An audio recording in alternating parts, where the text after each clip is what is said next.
Hello and welcome back to Shakesyear.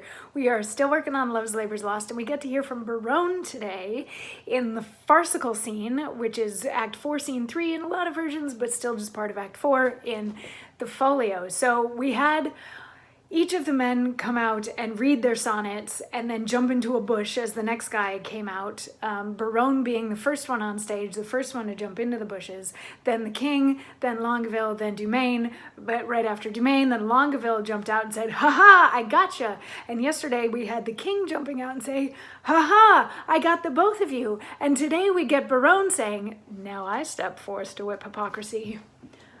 Ah, good my liege, I pray thee, pardon me, good heart, what grace hast thou thus to reprove these worms for loving that art most in love? Bwah! Ha! Your eyes do make no couches in your tears. There is no certain princess that appears. You'll not be perjured, 'tis a hateful thing. Touch! None but minstrels like of sonneting. But are you not ashamed? Nay, are you not, all three of you, to be thus much o'ershot? You found his moth, the king your moth did see, but I a beam do find in each of three. Oh, what a scene of foolery have I seen, of sighs, of groans, of sorrow, and of teen. Oh, me! With what strict patience have I sat to see a king transformed to a gnat, to see great Hercules whipping a gig, and profound Solomon tuning a jig, and Nestor play at pushpin with the boys, and critic Timon laugh at idle toys. Where lies thy grief? Oh, tell me, good Dumaine and gentle Longueville, where lies thy pain? And where, my lieges, all about the breast, a candle, ho!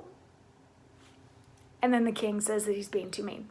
So what Berowne is saying here, he is taking, Longueville tried to take the high ground over Dumaine, and then the king tried to take the high ground over Longueville and Dumaine. So now Berowne is trying to take the highest ground over all three of them because none of them heard his sonnet.